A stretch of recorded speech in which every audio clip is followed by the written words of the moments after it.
গুরুত্বপূর্ণ কয়েকটা পয়েন্ট উল্লেখ করেছেন। এরপরে যখনই আমরা এরকম মিটিং রাখবো তখন আপনাদেরকে যে খাতাটা দেওয়া হয়, যে ডায়েরিটা দেওয়া হয়েছে, ডায়েরিটা সঙ্গে রাখতে হবে। কেননা আমরা সাধারণত যে কথাগুলো শুনি ও 3 ঘন্টা পরে তার 80% ভুলে যায়। কিন্তু অন্তত পর্যন্ত পয়েন্টগুলো যদি আমরা পয়েন্ট আউট করে রাখি তাহলে পয়েন্টটা দেখে কিন্তু সেই বিষয়ের উপরে কী বক্তব্য স্যার বলেছেন সেই পয়েন্টটা দেখে আমাদের মনে হয়ে যায়। তো আগামী দিনে আমরা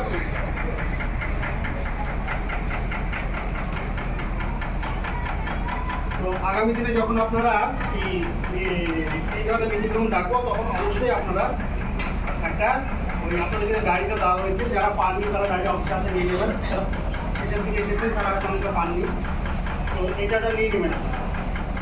আর আমি প্রথমে উল্লেখ করছি, আমরা এখনো 1 মাসও বেরোইনি। এই প্রতিষ্ঠান তৈরি হওয়ার পিছনে যার সবথেকে বেশি অবদান সেটা হচ্ছে শাহানা ম্যাম। শাহানা আমার খুব সাধারণ বোন ছিল না, একটা খুব বুদ্ধিমতী বোন ছিল। 2014 থেকে 2018 এই 4 বছর স্কুল সম্বন্ধে আমি কিছু দেখতাম, পুরোটাই শাহানা তার নেতৃত্বে। পাশে শামসিয়া ছিল, সেই সঙ্গে সঙ্গে তখন আয়সা ম্যাম, রূপালী ম্যাম, তারপর সাইমা ম্যাম, এরা একদম প্রথম দিকে যখন আমাদের স্কুলগুলো তৈরি হয় তখন আমি স্কুল সম্বন্ধে বেশ মাথায় ঘামাতাম না, তখন আমার অন্য কাজ ছিল। আমি তখন মূলত শাহানারায় পুরো স্কুলটাকে দান করেছি। আমি 2018 সালে যখন আমরা আবাসিক বিভাগটা যখন শুরু করি তারপর থেকে আমি স্কুলের সঙ্গে ইনভলভ হয়েছি। আর শাহানার মধ্যে এমন একটা গুণ ছিল, সেটা হচ্ছে ও মানুষের সঙ্গে খুব সুন্দর মিশতে পারত, তাৎক্ষণিক সিদ্ধান্ত নিতে পারত। শুধুমাত্র অন্য যে কোনো স্কুলের তুলনায় একমাত্র দিশারি মিশনে আমাদের সহকর্মীদের সঙ্গে ম্যানেজমেন্টের একটা আত্মিক সম্পর্ক, এই সম্পর্কটা গড়ে ওঠার মূল কারিগরি হচ্ছে শাহানার একটু লম্বা সময় যারা আছে তাদের সঙ্গে ইতিমধ্যে ও আত্মীয়তার সম্পর্ক তৈরি করে নিয়েছিল, এবং যারা নতুন যারা এসেছে তাদের সঙ্গেও একটা আত্মিক বন্ধন আমাদের দিশারির সঙ্গে তৈরি হয়েছে আমাদের সহকর্মীদের। এইটার মূল কারিগরি ছিল শাহানা। আমার মুখ্য পরামর্শদাতাও ছিল শাহানা। যে কোনো জটিল বিষয় নিয়ে আমি দেখেছি ও আমাকে খুব ভালো পরামর্শ দিতে পারে। তো শাহানার অনুপস্থিতি আমার কাছে একটা খুব বড় ধাক্কা। তবুও আমাদেরকে এটা আল্লাহ বিধান মেনে নিতে হবে, তার কারণ আল্লাহ কখনো ভুল করে না। একটা জিনিস মাথায় রাখতে হবে, আমি যতক্ষণ পর্যন্ত এই জিনিসটা মেনে নিতে না পারিনি ততক্ষণ পর্যন্ত আমার কষ্ট হয়েছে। কিন্তু আমি যখন থেকে অনুভব করতে শিখেছি, পেরেছি যে আল্লাহ কখনো ভুল করেন। আল্লাহ যে কখনো ভুল করেন না তার একটা খুব সুন্দর কাহিনী আছে।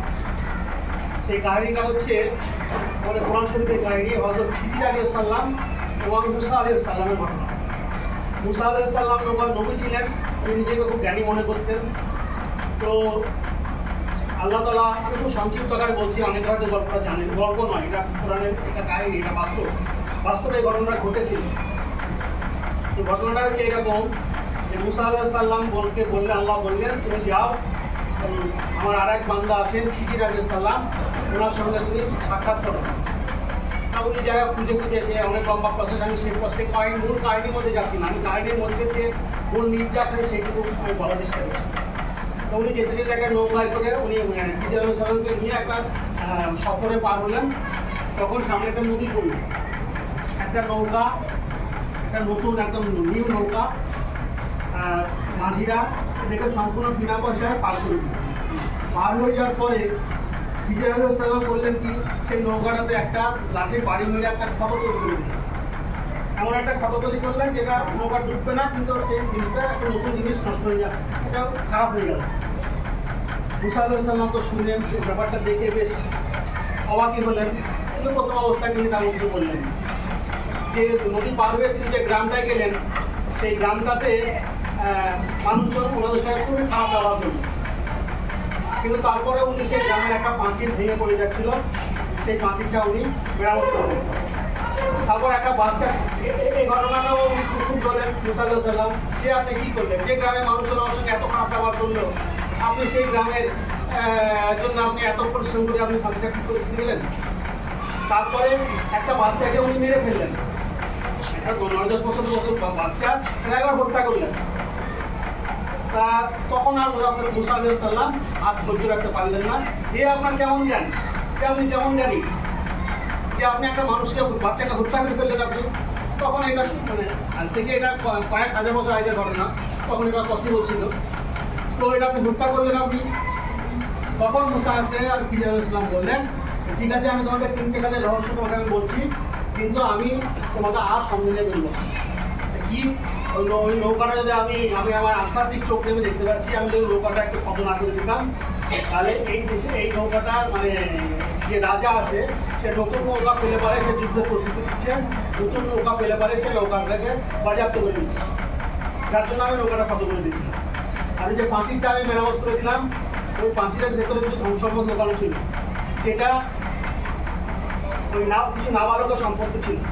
তা ওইটা পাঁচিলটা ভেঙে গেলে সম্পত্তিটা বেরিয়ে যেত, নাবালকরা সম্পত্তি থেকে বঞ্চিত হতো। আর এই যে বাচ্চাটা দেখছো, এই বাচ্চাটা আমি আধ্যাত্মিক চোখ দিয়ে আমি দেখতে পেলাম, এই ছেলেটা বড় হয়ে পৃথিবীতে হত্যাযজ্ঞ চালাবে। এই বড় হয়ে আমি দেখতে পাচ্ছি, এর ভবিষ্যতে আমি দেখতে পাচ্ছি, বড় হলে পরে এই গ্রামে তার বাবা মার নামে কলঙ্ক হবে। আল্লাহ এভাবে ওর মৃত্যু লিখে রেখেছিলেন, যার জন্য আমি হত্যা করেছি। তো এই যে একটা জিনিস, আমরা খুব সামান্য জ্ঞানের অধিকারী, খুবই সামান্য জ্ঞানের অধিকারী। আল্লাহর জ্ঞানের কাছে আমাদের জ্ঞান সীমিত, লিমিটেড। আমাদেরকে একটা জিনিসে বিশ্বাস করতে হবে, আল্লাহ যেটা করেন ভালোর জন্য করেন, আল্লাহ কখনো ভুল করেন না। তাহলে এটা কী ভালো আছে এর মধ্যে কী, সেটা বোঝার মতন জ্ঞান আল্লাহ আমাদেরকে দেননি। অতএব আল্লাহ যখন করেছেন, আমি যখন তাকে মানিনি, আমি যখন তার মৃত্যুর জন্য কোনোভাবে দায়ী নই, তাহলে আমাকে এই কষ্ট থেকে আমাকে মুক্তি পেতে হবে। তারপরেও এগুলো আমরা বোঝার পরেও কিন্তু আমরা আমাদের মানবিক একটা মন আছে, আমাদের কষ্ট হয়, সে কষ্ট কিছুদিনের জন্য হবে, কিন্তু কোনো শোক দীর্ঘমেয়াদী হওয়া উচিত না। আর কান্না পেলে পরে কাঁদা উচিত। অনেকে আমরা যখন কাঁদে, তখন আমরা তাকে খুব ব্যতিগ্রস্ত হয়ে তাকে চুপার জন্য বলি, না, এটা উচিত না। চোখ দিয়ে পানি বেরিয়ে গেলে পরে শরীরের মধ্যে একটা আলাদা এনার্জি আসে। আমাদের কান্নার সব থেকে বড় ওষুধ পিঠচাপানি, ভালোবাসা, এটা নয়, তার চোখের পানিটা বেরোতে দেওয়া উচিত। এবার যারা লিভিং স্থানে যারা একটা, যেমন আমাদের ফ্যামিলিতে আমি যদি সবার সামনে কাঁদি, তাহলে পরে সেটা অন্যরা দুর্বল হয়ে যাবে অনেক বেশি। কিন্তু আমিও কেঁদেছি, কিন্তু সেটা আমি একা কেঁদেছি, কেননা আমি জানি চোখের পানি পড়ার যে সাইন্টিফিক যে সেটা মানে এমনি বিজ্ঞানের এতেও প্রমাণিত যে মানুষ যখন প্রচণ্ড কষ্টে বা দুঃখে যখন সে কান্না করে, এবং তার চোখ দিয়ে যখন পানি বেরিয়ে যায়, তখন তার ভেতরে একটা রাসায়নিক পরিবর্তন হয়, যেটা কান্না পরবর্তী সময়ে তার মনকে অনেকটা আত্মবিশ্বাস যোগায়, অনেকটা তাকে কান্না করে। অতএব কান্না চেপে রাখা খুব বুদ্ধিমানের কাজ নেই। কান্না আসলে কাঁদবেন পরিস্থিতি অনুযায়ী।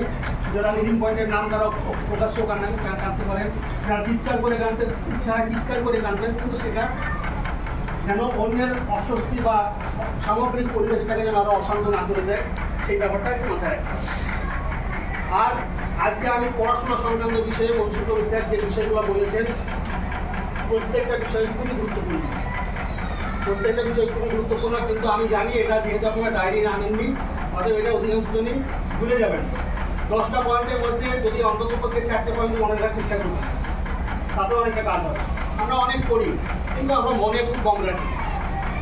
তো আমরা যদি মনে রাখি, তো সেটাতে কাজ হবে। আর এটা এমন একটা স্কিল, এমন একটা দক্ষতা, সেটা হচ্ছে বাচ্চা মানুষ করা। এই একজন আদর্শ শিক্ষক এবং আদর্শ মা বা আদর্শ পিতা হওয়ার যোগ্য একজন নিজের ছেলেকে মানুষ করতে গেলে এই ধরনের গুণগুলো, এই ধরনের দক্ষতাগুলো আপনাদের প্রয়োজন হবে। অতএব আপনাদেরকে জানতে হবে, কেননা পৃথিবীতে জ্ঞানই হচ্ছে সমস্ত কিছুর চালিকা শক্তি।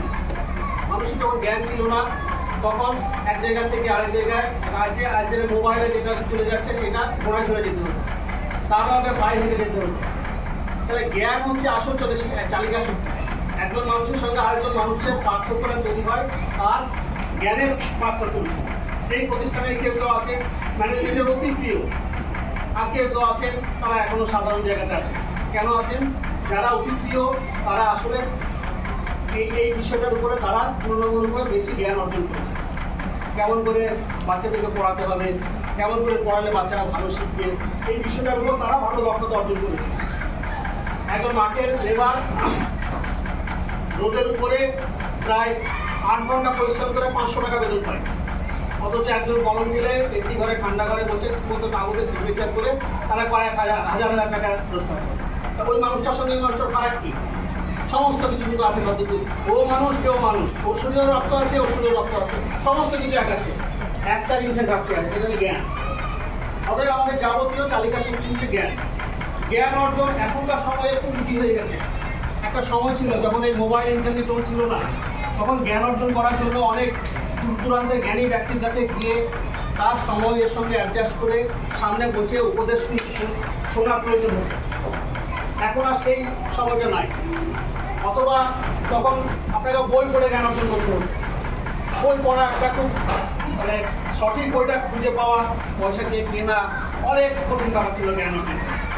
আজকে মোবাইল ইন্টারনেট আসার ফলে আমরা কী হচ্ছে, আমরা বাড়িতে বসে আমার সুবিধা মতো সময়েই আমি যে কোনো বিষয়ের উপরে আমি দক্ষতা অর্জন করার সুযোগ পাচ্ছি।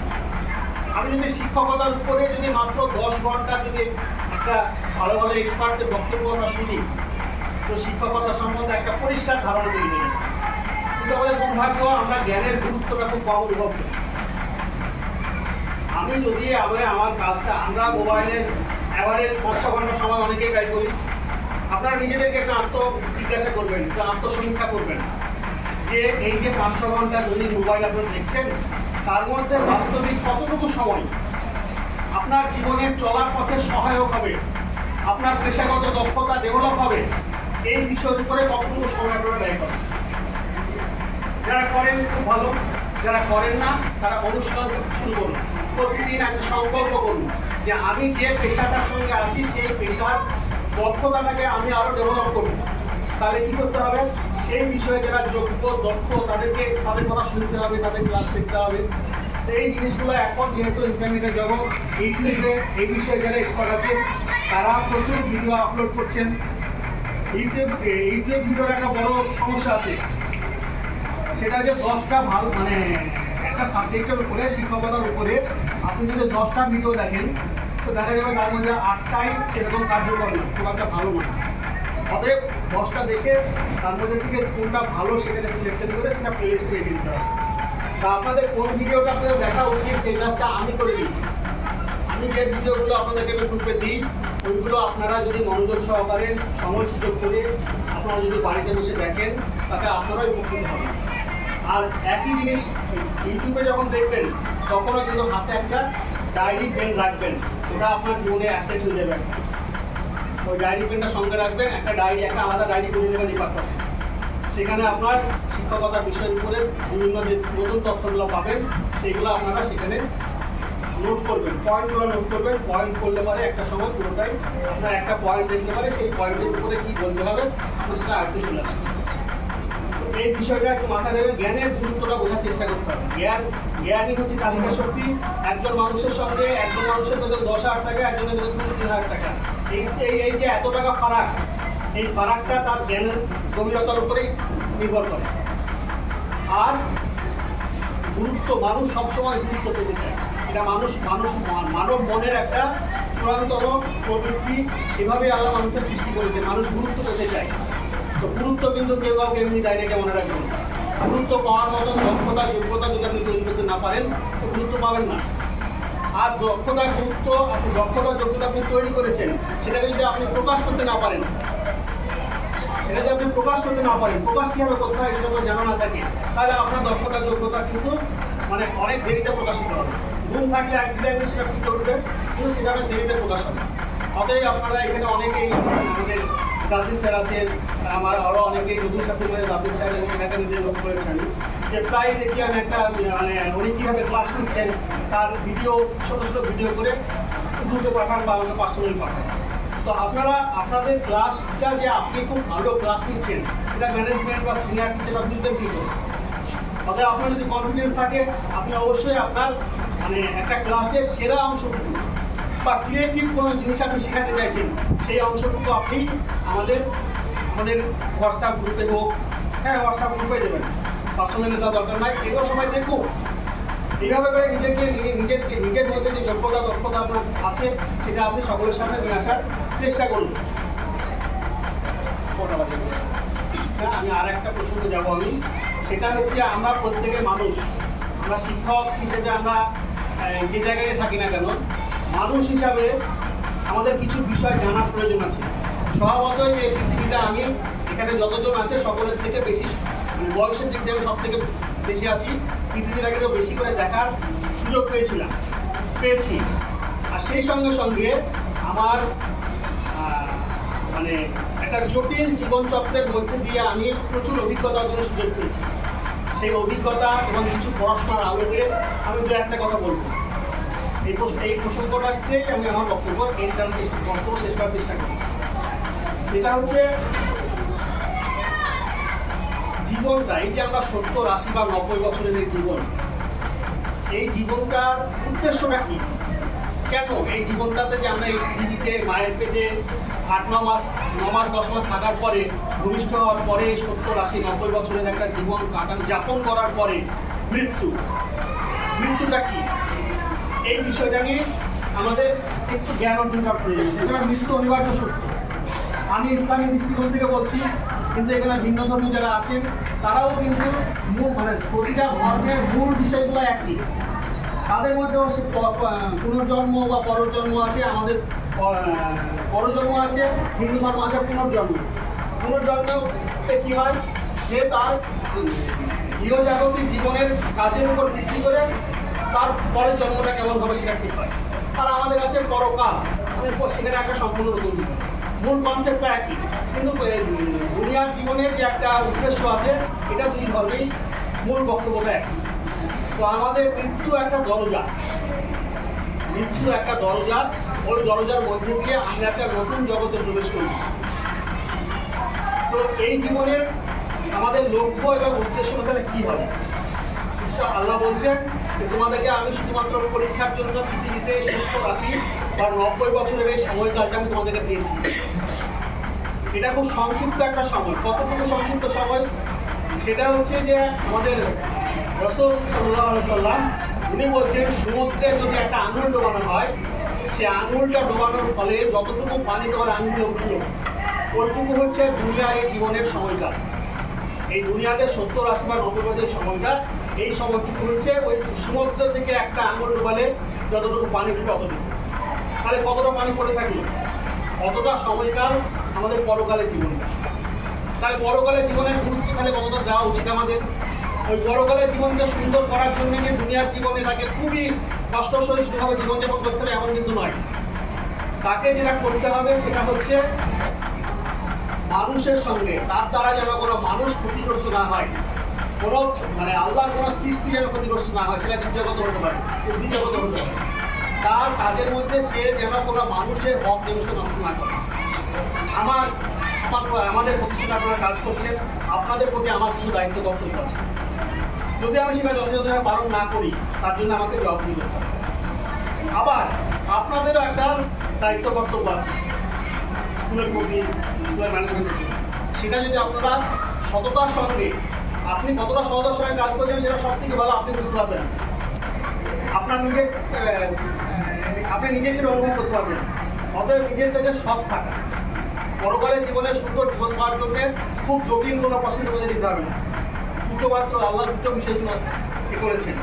একটা হচ্ছে তুমি শীত করো না, আর দ্বিতীয়টা হচ্ছে তুমি কারোর ক্ষতি করো না। বিচারের সময় যে বিচার যখন হবে, আমাদের ধর্মে একটা কিয়ামতের ময়দানে একটা বিচারের ব্যবস্থা আছে। সেই বিচারের ময়দানে যেন কেউ তোমার কাছে এসে দাবি জানাতে না পারে যে এই মানুষটা আমার 1 টাকা জমি কেউ করে দখল করে নিয়েছে, আমার পাওনা টাকা আমাকে দেয়নি, বা আমার কোনো ছাত্র এসে আমাকে বলতে না পারে এই স্যার আমার প্রতি যথাযথ দায়িত্ব নেয়নি, বা এই স্যার আমাকে এমন একটা কথা আঘাত দিয়েছে আমি পড়াশোনা করতে উৎসাহ হারিয়ে ফেলেছি, বা এই স্যারের কোনো দক্ষতা, বিশেষ কোনো দক্ষতার অভাব থাকার কারণে আমার কোনো ছাত্র ক্ষতিগ্রস্ত হয়েছে। নামাজ আল্লাহর হক, আল্লাহ সে নামাজ হয়তো 5 ওয়াক্ত করতে পারছে না, কিন্তু মনের মধ্যে সে যদি অনুশোচনা রাখে না আমাকে এটা করতে পারে, আল্লাহ ক্ষমা করে দিতে পারে। কেননা পৃথিবীর যেটা আল্লাহর হক সেটা আল্লাহর আয়ত্তের মধ্যে আছে, সেটা মানুষের হক যেটা সেই জিনিসটা কিন্তু আল্লাহ ক্ষমা করা এখতিয়াতে নিজেদের রাখেননি। মানুষ যতক্ষণ না ক্ষমা করবে ততক্ষণ সেই বিষয়টার উপরে আল্লাহ ক্ষমা করবেন। তাহলে আমরা যদি জীবনের উদ্দেশ্য এবং লক্ষ্যটা সম্বন্ধে যখন সচেতন থাকি তাহলে আমাদের জাগতিক জীবনটা কাটানো অনেক সহজ হবে। এমন কোনো দুর্গতি থাকতে পারে যেটা ব্যাপ্তি মাত্র এত 70, 80, 90 বছরের যে সময়টা, এই সময়টা তো আসলে আমাদের প্রকৃত জীবনকালের তুলনায় খুব সামান্য একটা সময়, খুব সামান্য একটা সময়। তাহলে আমাদের কষ্টটাকে যখন আমরা মনে করি অসহনীয় কষ্ট মনে করি যেটাকে আমরা, আসলে সেই অসহনীয় কষ্টের সময়কালটা খুব সামান্য। একটা অসহনীয় কষ্টকে দূর করার জন্য কোনো অবৈধ পথে নিয়ে যদি আমি সহনীয় হতে পারি, মানে দুনিয়ার জীবনটাকে আমি সুন্দর করতে পারি, তো তাতে কিন্তু আমাকে অনন্তকাল কষ্ট পাওয়ার একটা সম্ভাবনা তৈরি হবে। অতএব আমরা যদি শুধু এই জিনিসটা অনুভব করতে পারি, ফিল করতে পারি যে দুনিয়ার জীবন আমার যত কষ্টে আসুক না কেন তার সময়কাল সমুদ্র থেকে এক ফোঁটা পানির সমান এতটুকু, এইটা যদি আমরা ঠিকঠাক ফিল করতে পারি তো দুনিয়ার কোনো কষ্ট, কোনো যন্ত্রণা তাকে ব্যতিব্যস্ত করবে না। তবে এই জিনিসগুলো একদিনে আসে না, এগুলো দীর্ঘ অনুশীলনের বিষয় এবং গভীর জ্ঞান অর্জনের বিষয়। অতএব আমরা যখন মোবাইলে যে সময়টা দিচ্ছি, আমরা প্রতিদিন অন্ততপক্ষে আধা ঘন্টা সময় আমরা আমাদের জীবনের বাস্তব প্রয়োজনে লাগবে। শুধু শিক্ষকতা নয়, আমাদের জীবনের চলার পথে বাস্তব প্রয়োজনে যে জ্ঞানগুলো আমাদের প্রয়োজন, সেই জ্ঞানগুলো অর্জন করার জন্য কিছু সময় অর্জন করতে আমরা ব্যয় করার চেষ্টা করি। আর সবার শেষে বাচ্চাদেরকে কীভাবে আমরা ট্যাকল করব। অনেক অবাধ্য বাচ্চা থাকে, এই অবাধ্য বাচ্চাগুলোকে ক্লাসে যদি আপনি যতই জ্ঞানের সাগর হন না কেন, আপনি যদি সঠিক ডেলিভারি দিয়ে বাচ্চাদেরকে আপনার প্রতি আকৃষ্ট করতে না পারেন, সে পড়াশোনা আপনি তাকে খুব মনোযোগ দিয়ে বোঝাচ্ছেন, পিছনের বেঞ্চে চারটে বাচ্চা নিজেদের মধ্যে গল্প করছে, এই ধরনের যদি ক্লাসের মধ্যে যদি ডিসিপ্লিনটা বজায় না থাকে, তাহলে কিন্তু আপনার শিক্ষা সব ব্যর্থ হবে। এটা কীভাবে আনা যায়, এইটা নিয়ে আমি ছোট্ট একটা টিপস আমি আপনাদেরকে বলবো, আপনারা অ্যাপ্লাই করে দেখুন। আগেও বলেছি, হয়তো অনেকে অ্যাপ্লাই করে। এটা কিন্তু খুব কার্যকর একটা প্রসেস। কি, একটা ক্লাস যখন শুরু হওয়ার পরে দুষ্টুমিটা কিন্তু শুরু করে একজন বা দুজন। ওই একজন দুজন যখন দুষ্টুমি শুরু করলো, তখনই আপনাকে ব্যবস্থা নিতে হবে। কী ব্যবস্থা নেবেন? মারা যাবে না, বিশেষ করে ছড়ি করে নিয়ে হালকা এক একটা দেওয়া যেতে পারে, তো ডাস্টার বা ওই স্কেল এই জাতীয় জিনিস ব্যবহার করে কিন্তু মারা যাবে না, কেন ওইটা মারতে ডাস্টার দিয়ে বা স্কেল দিয়ে মারতে গেলে পরে মারার কোনো একটা মাত্রা জ্ঞানটা থাকে না, ওই জিনিস করাই যাবে না। কী করতে পারেন? জাস্ট ওকে ক্লাসের মাঝে দিকে আইডেন্টিফাই করুন, ওকে ডাকুন, দেওয়ালের দিকে মুখ করে দান করে দিন, দেওয়ালের দিকে দুই হাত দিয়ে সেই দেওয়ালের দিকে মুখ করে, দরকার হলে তাকে কপার দিকে রাখতে দেবেন। আপনি যখনই হয়েছে এই শাস্তিটা দেবেন, তখন কী হয়, বাকি ছেলেরাও কিন্তু অ্যালার্ট হয়ে যাবে যে আমার পক্ষে এই শাস্তি। মানে একটা বাচ্চার পক্ষে এই দেওয়ালে 5-10 মিনিট মানে কোনো দিকে না তাকিয়ে দেওয়ালের দিকে মুখ করে তাকিয়ে থাকা যথেষ্ট কঠিন কাজ। একটা বড় মানুষের পক্ষেও কঠিন। আধা ঘন্টা যদি তাকে অন্য কিছু না করে দেওয়ালের দিকে তাকিয়ে বলা করতে হবে। এবার এইটাকে যে শাস্তিটা আপনি দেবেন, সেই শাস্তিটাকে বজায় রাখতে হবে। সেই শাস্তি আপনি তাকে বলে তুই দেওয়ালের দিকে মুখে দাঁড়িয়ে থাক, তারপর আপনার নজর নাই, সে অলরেডি মাঝে মাঝে এদিকে তাকিয়ে আমার বন্ধুদেরকে ডিস্টার্ব করছে, সে খুব ভাঙচাচ্ছে, আপনার নজর নাই, তো হবে না। একজনকে শাস্তি দেন, দুজনকে শাস্তি দেন, তো সেই শাস্তিটা পূর্ণ বলবৎ রাখুন এবং এই সময়সীমাটা খুব লম্বা করবেন না। 5 মিনিট 10 মিনিট তাকে বলে দিন, তুমি যদি দেওয়ালের দিকে একবারে দেওয়ালের নাক থেকে তুমি যদি দাঁড়িয়ে থাকো, কপার দিকে দাঁড়িয়ে থাকো, তাহলে আমি তোমার শাস্তিটা কমাতে পারি, মানে পুরো ক্লাস তোমাকে এখানে দাঁড়িয়ে থাকতে হবে। এবং সেটা সে যখন সুশৃঙ্খলভাবে যখন 10 মিনিট দাঁড়িয়ে থাকলো, ঠিক আছে তুমি যাও। আবার কেউ করছে, তাদের কোনো রকম শারীরিক শাস্তি ব্যবহার না করে এই সাইকোলজিক্যাল ট্রিটমেন্টের ব্যবহারটা দেখুন, আমার মনে হয় এটা কাজ হবে। কাজ অন্য মানে এটাকে যখন একসঙ্গে অনেক ছেলেকে যদি শাস্তি দিতে যান, তাহলে আবার এটা হবে না। আপনাকে শুরুতেই লাগাম ধরতে হবে ক্লাসে। একটা বিশৃঙ্খল ক্লাসে লাগাম ধরতে গেলে আপনাকে শুরুতেই ধরতে হবে। যখনই আপনার হাতের বাইরে বেরিয়ে যাবে, তারপরে এই শাস্তির কার্যকর হবে। তো এইটা আপনারা অ্যাপ্লাই করার চেষ্টা করবেন। আর আমি আজকে আর এই প্রসঙ্গে কিছু বলবো না, পরবর্তীতে প্রতি শনিবারই আমি চেষ্টা করবো আপনাদের সঙ্গে কিছুটা সময় কাটানোর। কেননা এই বিষয়গুলো আমরা সাধারণত আমাদের স্মৃতিশক্তি খুব দুর্বল, আমরা ভুলে যাই। একটু আমাদের সবসময় যদি আমাদের মাথায় একটু মাঝে মাঝে যদি একটু পাম্প করে দেওয়া হয়, এটা তুলনামূলকভাবে মনে রাখতে আমাদের অনেক সহজ হয়। তো আমি সবার শেষে আমি এক্সামকে অনুরোধ করবো, আপনি কিছু বলে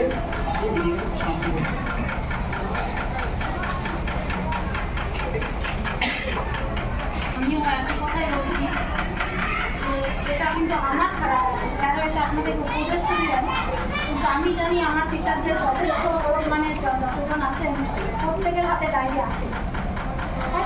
কয়েকজন ঢুকেছেন, তাদের মধ্যে হয়তো কেউ নেই।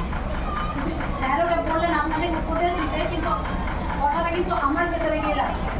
আমার টিচার থেকে আমি এখনো পর্যন্ত এইটুকুই শিক্ষা দিতে পারিনি যে একটা মিটিংয়ে যেখানে স্যার দেখেছেন একটা বড় রকমের একটা মিটিং হবে, সেখানে আপনাদের হাতে খাতা পেন নেই। সবসময় তো মাথা তো আপনাদের মতো বিবেকানন্দের মতো মাথা তোমরাই যে যা একবার ঢুকালেন তাই একদম ঢুকে গেল। আর আমি আপনাদেরকে নিয়ে প্র্যাকটিক্যালি ক্লাস করছি, যদিও কথাগুলো আপনাদের কাছে বকার মতো শোনাচ্ছে, কিন্তু আমি যেহেতু স্যার আছেন, অন্যান্য স্যারও আছেন, কিন্তু আমাকে এইভাবেই বলতে হবে, নাহলে আপনাদেরকে নিয়ে আমি চলতে পারবো।